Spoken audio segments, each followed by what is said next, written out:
மீன ராசி நண்பர்களுக்கான செவ்வாய் பயிற்சி பலன்கள். இந்த மாதம் செவ்வாய் பயிற்சி எப்போ நடக்க போகிறது அப்படின்னு பார்த்தீங்கன்னா, ஜனவரி 15ஆம் தேதி 2026 ஜனவரி 15ஆம் தேதி அன்னைக்கு செவ்வாய் தனுசு ராசியிலிருந்து மகர ராசிக்கு பயிற்சி ஆகிறார். தன்னுடைய உச்சஸ்தானத்தை அடைவதன் மூலமாக ரொம்ப பவர்ஃபுல்லாக இருப்பார். பாக்யாதிபதி உச்சம் பெறுவது விசேஷம். வருமானம் அதிகரிக்கும். குடும்பத்தில் புதிய உறவுகள் வரும். உடன்பிறப்புகளுடனும் குழந்தைகளுடனும் மனஸ்தாபம் இருந்துன்னா பேச்சுவார்த்தையின் மூலமாக பிடிவாதத்தை விடுத்து பேசினால் மட்டுமே தான் நல்லது. நான் பிடிச்ச முயலுக்கு 3 காலில் நிற்பேன். என் தம்பியாக இருந்தாலும் சரி, அண்ணனாக இருந்தாலும் சரி, எவனாக இருந்தால் எனக்கு என்ன அப்படின்லாம் இருந்தீங்கன்னா முடியாது. மூத்த சகோதரர்கள் விஷயத்தில் நீங்கள் எடுக்கும் முடிவுகள் அவர்களுக்கு லாபத்தை ஏற்படுத்தக்கூடிய வகையில், அவர்களால் உங்கள் குடும்ப க்ஷேமம் ஏற்படக்கூடிய வகையில் இருக்குது. உடன்பிறப்புகளுக்கு உதவிகரமாக செயல்படுவீர்கள். அதே சமயம் உங்களுடைய தந்தை மூலமாக உங்களுக்கு வருமான அதிகரிப்பு மட்டுமல்லாமல் படிப்பு சார்ந்த விஷயங்கள் வருவை ஏற்படுத்தக்கூடிய வகையில் இருக்கும். படிக்கிற குழந்தைகளுக்கு அவ்வளவு சூப்பரான டைம். நீங்கள் படிக்கிற குழந்தைகள் இப்போ எக்ஸாம் எழுதினீங்கன்னா you are the state first. அதாவது ஒரு சாதனை செய்யக்கூடிய நேரம் இது. நெருப்பு சம்பந்தமான தொழில் செய்யக்கூடிய, கேட்ரிங் பண்ணுறவங்க, இல்லாட்டி இந்த பற்ற வச்சுருக்கிறவங்க, இல்லை தங்க நகை ஆசாரிகள், இவங்களுக்கு எல்லாத்துக்குமே, இல்லை ஃபேக்ட்ரியில் ஒர்க் பண்ணுறவங்க, இவங்களுக்கெல்லாம் வருமானம் மட்டும் இல்லாமல் பதவியும் கிடைப்பதற்கான வாய்ப்புகள் இருக்குது. அதே சமயம் உங்கள் ஆரோக்கியத்தில் இருந்த குழப்பங்கள் நிவர்த்தி ஆகும். உங்களுடைய உடம்பில் உஷ்ணத்தினால் ஏற்பட்ட சங்கடங்கள் விலகும். வயிறு சம்பந்தமான பாதிப்புகள் குறையறதுக்கும் இது வாய்ப்பை ஏற்படுத்தி கொடுக்கும். ஆனால் உங்கள் வாயை கட்ட வேண்டியது இருக்கும். எந்த உணவு நல்லதோ அதை மட்டும் சாப்பிடணும்.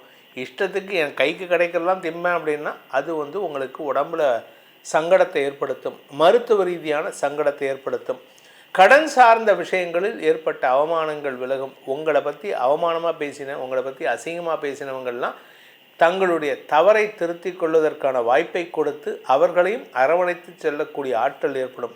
நீங்கள் வியாபாரியாக இருந்தாலும் சரி, தொழில்துறையினராக இருந்தாலும் சரி, சொந்தமாக பிஸ்னஸ் பண்ணுறவராக இருந்தாலும் சரி, இல்லை டெய்லரிங் ஷாப் வச்சுருக்கிறவராக இருந்தாலும் சரி, இல்லை எந்த தொழில் பண்ணாலும் சரி, உங்களுடைய லாபத்தின் காரணமாக குடும்பத்தில் மரியாதை உயர்வு ஏற்படுறது மட்டும் இல்லாமல் தந்தைக்கும் உங்களுக்கும் இருந்த மனஸ்தாபம், உங்களுக்கும் உங்கள் குழந்தைகளுக்கும் இருந்த மனஸ்தாபம் பெரிதுபடுத்தாமல் பார்த்து கொள்வது நல்லது. இந்த ராசியில் பிறந்த பெண்கள், குடும்பத் தலைவிகளுக்கு வருமான அதிகரிப்பு மட்டும் இல்லை, உங்களுடைய வார்த்தையினால் குடும்பத்தில் மரியாதை உயர்வு ஏற்படும்.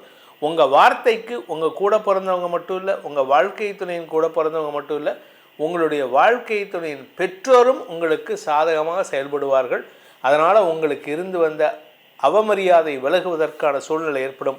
உங்களுடைய குழந்தை பாக்கியம் சம்பந்தமாக எடுத்த முடிவுகள்லையும் ஆதாயம் ஏற்படுறதுக்கு வாய்ப்பு இருக்குது.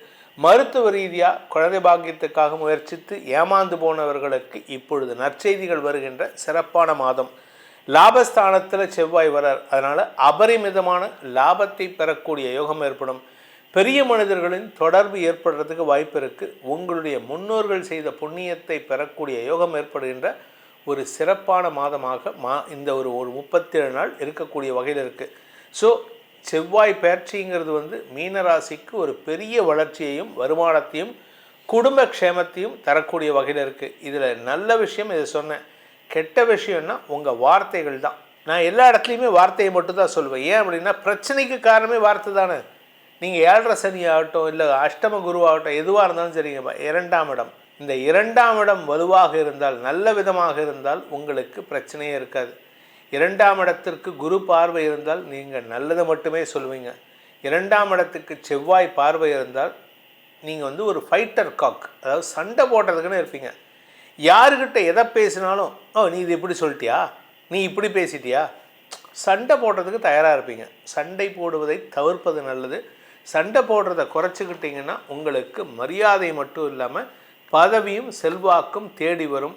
பொது வாழ்க்கையில் இருக்கிறவங்க உங்கள் வார்த்தையை கண்ட்ரோல் பண்ணி நிதானமாக பேசினா உங்களுக்கு இழந்த மரியாதை மீண்டும் வரும். இந்த செவ்வாய் பயிற்சிங்கிறது எதுக்கு சார் இவ்வளோ இம்பார்ட்டன்ஸ் கொடுக்குறீங்க? சுக்கிரன் அடுத்த செவ்வாய் அப்படின்னா ஒரு மனுஷனுடைய ஆரோக்கியம் நல்லா இருக்கணும் அப்படின்னா 4ஆம் வீட்டு அதிபதி, லக்னத்திலேருந்து 4ஆம் வீட்டு அதிபதி முக்கியமாக இருக்கணும். அதே சமயம் செவ்வாய் நல்ல இடத்துல இருக்கணும். செவ்வாய் நீச்சமாக இருந்தாலோ, இல்லை பகை ஸ்தானத்தில் இருந்தாலோ, இல்லை மறைவு ஸ்தானங்களில் இருந்தாலோ ரத்தம் சம்பந்தமான, எலும்பு சம்பந்தமான, மஜ்ஜை சம்பந்தமான வியாதிகள் வருவதற்கு வாய்ப்பு இருக்குது.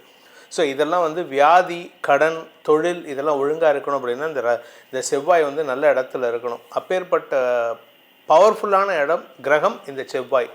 இந்த செவ்வாய் வந்து ஆக்ரோஷத்தன்மை உடையவர். ஒரு மனுஷனுடைய செயல்பாடுகளில் அவனுக்கு ஆக்ரோஷத்தன்மை இருக்கா? சில பேர் பார்த்திங்கன்னா ஆம்பளையாட்ட நல்லா கத்தி பேசுவாங்க, ஆனால் அவங்கக்கிட்ட ஆக்ரோஷத்தன்மை இருக்காது. சில பேர் பார்த்திங்கன்னா ரொம்ப சாஃப்டாக பேசுவாங்க, ஆனால் அவங்க ரொம்ப ஆக்ரோஷமாக இருப்பாங்க. இதுக்கு காரணம் என்னென்னா இந்த செவ்வாய் நல்ல பவர்ஃபுல்லாக இருக்கிறது தான். செவ்வாயை பொறுத்து தான் உங்களுடைய உடன்பிறப்புகள் விஷயத்திலும் நன்மைகள் ஏற்படுகின்ற வாய்ப்புகள்லாம் இருக்குது. செவ்வாய் ஒழுங்காக இல்லை, செவ்வாய் வந்து 3ஆம் இடத்துலையோ இல்லை 11ஆம் இடத்துலையோ இருந்தால் மூத்த சகோதரர்களால் உங்களுக்கு விரயங்கள் ஏற்படுறதுக்கான சூழ்நிலைகள் இருக்கும். 5ஆம் இடத்துல இருக்கவே கூடாது. இதெல்லாம் நிறைய விஷயங்கள் கணக்கு இருக்குது. உலக அளவில் அரசாங்க ரீதியாக சண்டை சச்சரவுகள் வரத்துக்கு காரணமும் இந்த செவ்வாய் தான். ஒரு நாட்டில் அன்ரெஸ்ட், அதாவது அமைதியின்மை ஏற்படுறதுனா அதுக்கு காரணமும் இந்த செவ்வாய் தான்.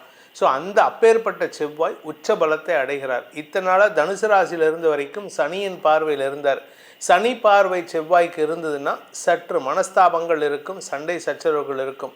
ஆனால் இந்த இடத்துல வந்து ஏன் அப்படி இல்லை அப்படின்னு கேட்டால், செவ்வாய் வந்து குருவோட வீட்டில் இருக்கார், அதே சமயம் சனியும் குருவோட வீட்டில் இருக்கார். ஸோ கண்ட்ரோலிங் பவர் குரு கிட்ட போயிடுது. அதனால தான் உலக அளவில் பாரதமும் ஒரு குரு ஸ்தானத்தில் வளரக்கூடிய வகையில் இருக்குது.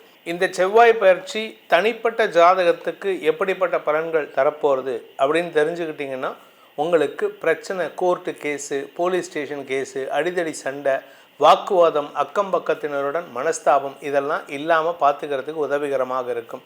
இது உங்களுடைய தனிப்பட்ட ஜாதகத்துக்கு எப்படி இருக்குது அப்படின்னு தெரிஞ்சுக்கணுன்னு ஆசைப்படுறவங்க, வேலை விஷயமாக வேலை செய்கிற இடத்துல மனஸ்தாபம் ஏற்பட்டு கோபத்தில் ஒரு இமோஷ்னல் இம்பல்ஸில் நான் பேப்பர் போட்டுட்டேன்னு வெளியில் வரவங்கள்லாம் இந்த செவ்வாய் பாதிப்பில் இருக்கிறதுனால தான். ஸோ இதெல்லாம் தெரிஞ்சுக்கணும் அப்படின்னு ஆசைப்பட்டீங்கன்னா உங்கள் ஜாதகத்துக்கு அப்படின்னு பார்த்தீங்கன்னா நீங்கள் கீழே கொடுக்கப்பட்டுள்ள என்னுடைய தொலைபேசி எண்கள், கைபேசி எண்கள் 2 கொடுத்துருக்கேன். ஒன்று வந்து வாட்ஸ்அப் கன்சல்டேஷனுக்கு வெளியூரில் இருக்கிறவங்கலாம், இன்னொன்று சென்னையில் இருக்கிறவங்க அப்பாயின்மெண்ட் ஃபிக்ஸ் பண்ணுறதுக்கு கீழே 80 நம்பர் கொடுத்துருக்கேன். அந்த நம்பரில் நீங்கள் டைம் அப்பாயின்மெண்ட் ஃபிக்ஸ் பண்ணிவிட்டு நேரில் வந்து சந்திக்கலாம். இதன் மூலமாக உங்களுடைய எதிர்காலம் சிறப்பாக அமைந்திட வேண்டும், அதன் மூலமாக உங்களுக்கு வெற்றிகள் நிரந்தரமாக கிடைத்திட வேண்டும் எனும் அடியேனின் பிரார்த்தனையை சமர்ப்பித்து உங்கள் அனைவருக்கும் நல்வாழ்த்துக்களை தெரிவித்துக் கொண்டு உங்களிடமிருந்து விடைபெறுவது உங்கள் வேத ஜோதிடர் பிரகாஷ் நரசிம்மனின் அன்பான வணக்கங்களுடன். நன்றி, வணக்கம்.